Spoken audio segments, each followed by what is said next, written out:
Thank you very much, Mr. Talbot. I'm very honored and grateful to have this moment to interview you and talk about your book. You are founder of Salon.com, a great website, and I really would like you to talk about that a little bit and to let our audience know where you're standing with the grand scheme of things. You started a Salon.com where everybody was playing games on computers and playing solitaire card game. But you, on the other hand, started it with a political website, cultural, that was really enlightening and set up the stage for the future websites coming. So do you mind to just talk about Salon first? No, I'd be happy to, because we just had our 20th anniversary, amazingly. I can't believe Salon is still here 20 years later. Well, I was so frustrated working in newspapers and magazines in America, and how many taboos and do's and don'ts there were for journalists. And so I felt when the web first emerged in the 1990s that this was a rare opportunity for the journalists themselves to run the asylum, so to speak. And so we were all working at a Hearst newspaper at the time in San Francisco, the San Francisco Examiner, and we decided we're going to jump ship and jump into this unknown world and control our own destiny. And that's what we did for the next, I was there for over 10 years, and we covered the news just as we thought we should. There was no pressure from investors, from well, there was from advertisers, but we ignored them. And we went ahead and did what we wanted to do. Great. So your latest book, The Devil's Chessboard, it's a fantastic read, a history that everybody must read. I can't put the book down. I haven't finished it, and my apologies for that, but I shall finish it. It's a long book. It's a fascinating book about a history of America that either people don't want to talk about it, which is the ruling class, or it's been keeping out of our sight for a very long time. So talk about the book itself. Well, this is America's hidden history. It's our shameful history. It's the dark side of America and what's happened to our country over the last 50, 60 years or more. I'm 64 years old, and America has been permanently at war virtually that entire time. And now, of course, we live in a surveillance state that's increasingly intrusive and repressive. We have, ever since 9/11, of course, and now with the Paris attacks as well, there are calls for more of the same. So I wanted to understand where this all had come about. In what way did the so-called secret government that I write about come to power in America? And I thought the best way of telling this story was through Allen Dulles, who was America's most legendary spy master in his day. He ran the CIA longer than any other director of the CIA throughout much of the Cold War. Even before he was officially CIA director, he was a major influence on U.S. intelligence, really starting from World War II up through the Kennedy era and beyond. And so talk about the era of Allen Dulles and his brother Foster Dulles they lived. What was the era like? Is it 1930s, 40s, 50s that they're growing up and getting to know America and America's ruling class? Well, they have a long reign. It's like Game of Thrones in a way. It's a family dynasty. They're born to power. They're secretaries of state. They're international lawyers and bankers in their family. And they were raised at the knee of power. And they actually start to emerge into that world as young men at the end of World War I. And they become head of, Foster becomes head of Sullivan and Cromwell, which is the most powerful Wall Street law firm in the 1920s. And Allen Dulles, his younger brother, joins him there shortly thereafter. And Sullivan and Cromwell really becomes their power platform because they represent the most powerful corporate interests in America. And during the 1930s, they're butting heads with Franklin Roosevelt as he tries to save the economy, which people on Wall Street are largely responsible for, of course, destroying with the 1929 stock market crash and the wild speculation that was going on before then. But as Franklin Roosevelt tries to install some controls and regulations over Wall Street, the really core of resistance to that comes out of Sullivan and Cromwell and the Dulles brothers. So they're resisting presidents from the very beginning. Later, when Allen Dulles becomes a top spy during World War II, he asked to go to Switzerland, not to London, where most of the OSS, America's wartime spy agency, is based. Why Switzerland? Because there he can continue to represent the corporate interests of Sullivan and Cromwell clients, many of whom happen to be German companies. Because of the banking. Exactly. These, the Swiss banks, of course, were laundering Nazi loot, and they were a key part of the Hitler's financial apparatus. Allen Dulles was also part of that Nazi financial apparatus, because among the companies that Sullivan and Cromwell had represented before and up to into the early years of the war were notorious companies like IG Farben. This was the chemical conglomerate that produced Zyklon B, the gas that was used to exterminate Jews in the death camps. So people like Dulles had no moral qualms or reservations about continuing their associations with Nazi business clients during the war. And in fact, what Allen Dulles was very intent on was actually finding a way to cut a separate deal with the Nazis that would allow much of Hitler's regime to stay intact after the war, because he was very concerned that Germany emerged from World War II as a strong bulwark, a strong counterweight against the Soviet Union. That was his main concern, not crushing Hitler's regime. Now that was, again, in opposition to official policy, to Roosevelt policy. Franklin Roosevelt and Winston Churchill and Joseph Stalin, the Allies during World War II, had come to a firm conclusion, a firm statement that of unconditional surrender. No separate deals with the Nazis. We're going to crush Hitler's regime and bring them to justice. And Allen Dulles was trying to subvert that policy throughout his time in Switzerland during World War II. So I'm wondering, the era of 1930s and early 40s, this is the after the economic crash in the United States, and this is after the Germany has lost World War I, which they had to pay a whole lot of money. They were forced to England and France, and now. What is the connection between the American capitalists of that time and Germany losing World War I? Well, the American financial powers were a key part of the rebuilding of Germany after World War I. It was a reparations kind of scheme that involved heavy loans from U.S. banks and financial institutions. And so these banks and financial institutions that the Dulles brothers represented in many cases profited enormously from the rebuilding of Germany. So that's the beginning of this sort of interlocking power between Wall Street and the rise of the Nazi regime. Thank you. That's really, I don't think a lot of people understand that aspects of World War II, World War I connection, and especially with the Dulles brothers. This person, Allen Dulles, is a peculiar character. He is cold-blooded bastard. To put it mildly. Yes. Some might say psychopath. Yeah, could you elaborate on his character? Is it the ruling class characteristic traits, or is it just him? Well, I think that to hold positions of power, particularly in the national security field, you have to have a certain amount of cold-bloodedness. You're sending people to their death, and if you wrestle with it on your conscience too much, you're not going to be effective. But I think Allen Dulles perhaps went even further than many people, many of his colleagues. I think he took a kind of pleasure from actually seeing the suffering of his enemies. You know, at one point he's talking to his mistress, Mary Bancroft, who was a very interesting woman, and I had access to her correspondence and her journals while doing my research for my book. And he's explaining how he gets pleasure from seeing the people fall into his trap, and he calls them little mice. He goes, I like seeing the little mice fall into my trap, and I like seeing their expressions as the trap snaps their little necks.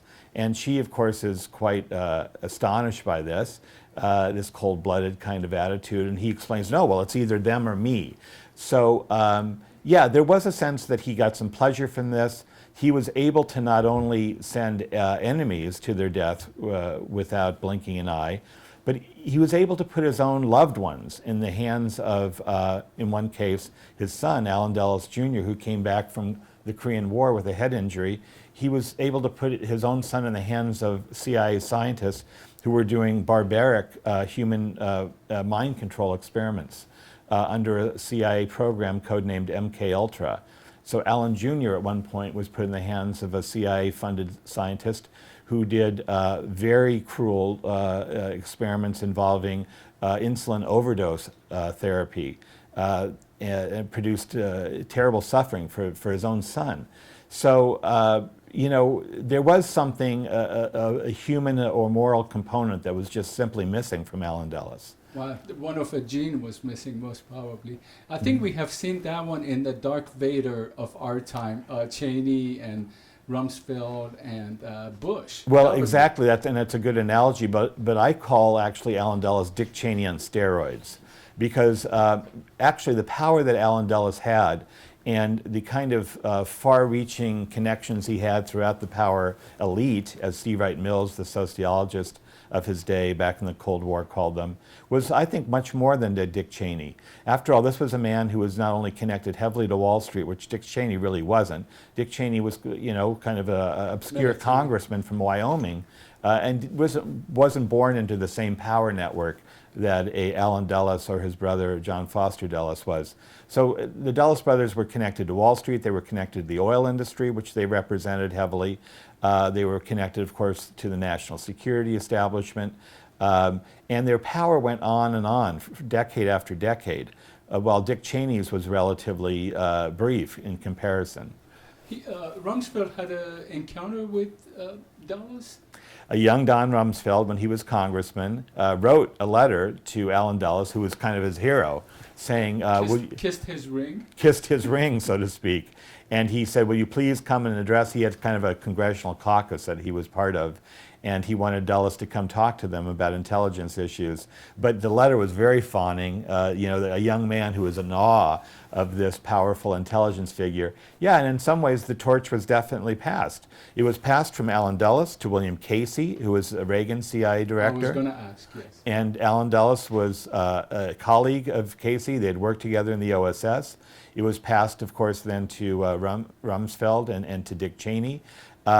And in many ways, you know, the Allen Dulles policy of eliminating, killing, assassinating whoever is in your way, of building an assassination apparatus like that, of overthrowing governments at will, of subverting even friendly governments, of surveilling and spying on American citizens, all these policies of torture, and as I talked about, mind control experimentation. All these policies did not originate actually after 9/11, but they originated under Allen Dulles. And so there's a direct through line from the Allen Dulles period up through the War on Terror. I disagree with some of the people who have written articles on your book that they say nobody knows Allen Dulles. I think that a lot of people who have some sort of a clue about U.S. history, they do understand who he is.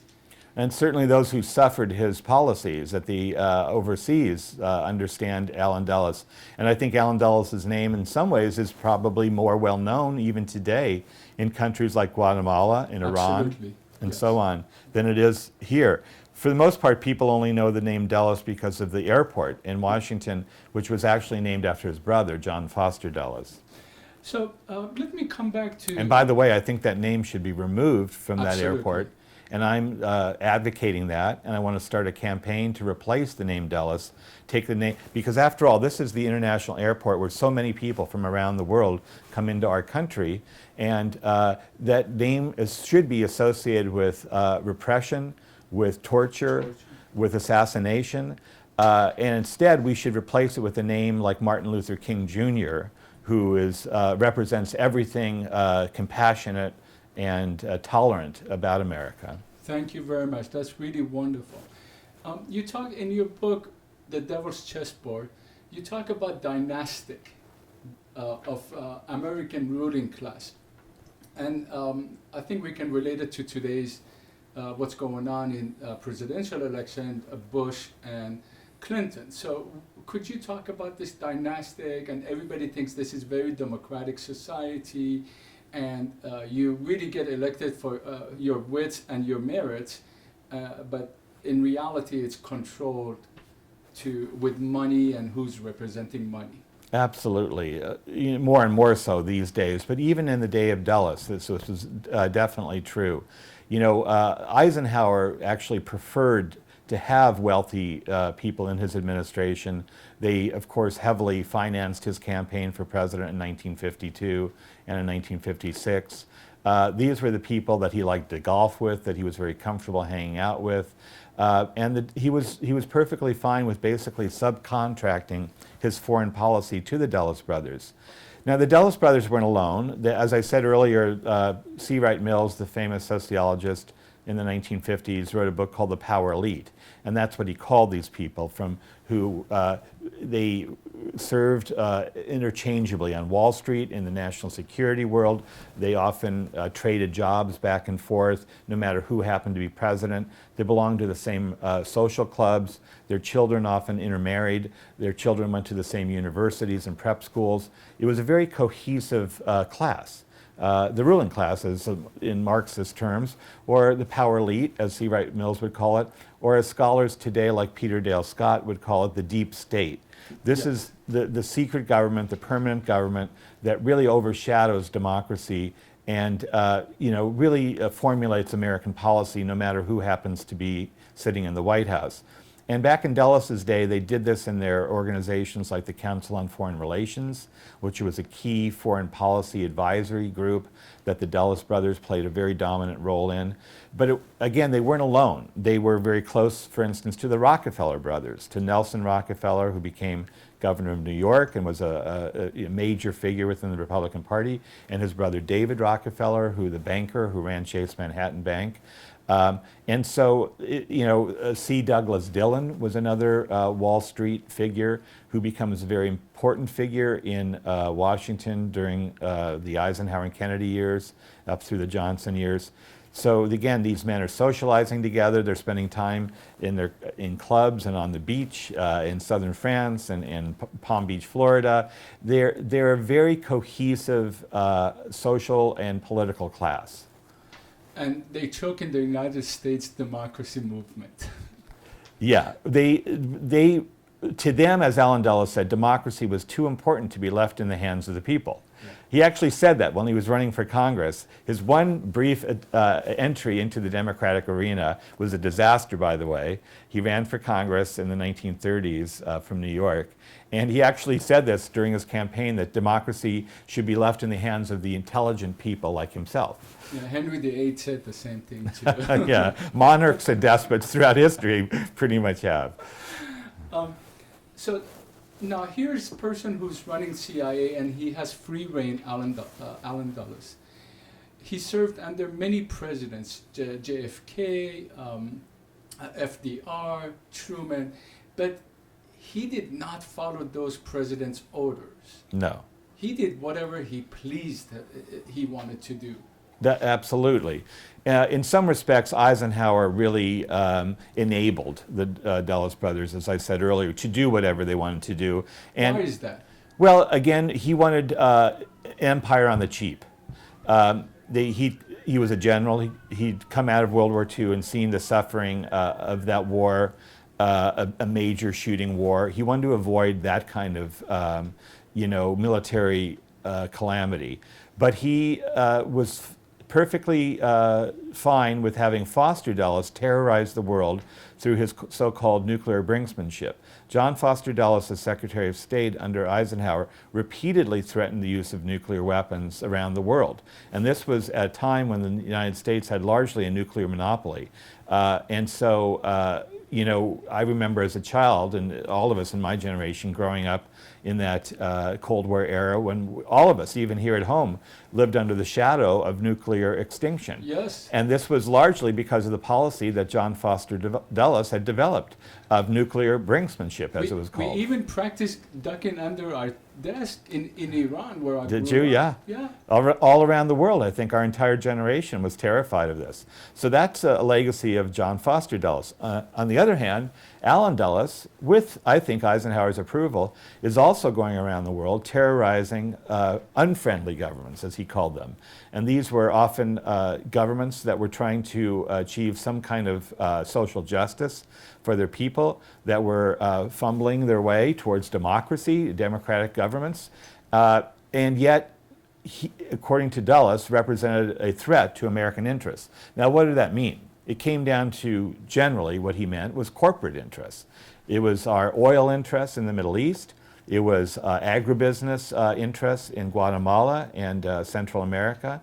And as soon as those corporate interests he perceived as being threatened, the CIA would start to go about doing its covert business in those countries, which usually involved the overthrow of democratically elected governments, assassination of leaders, and the repression of democratic movements. Yep.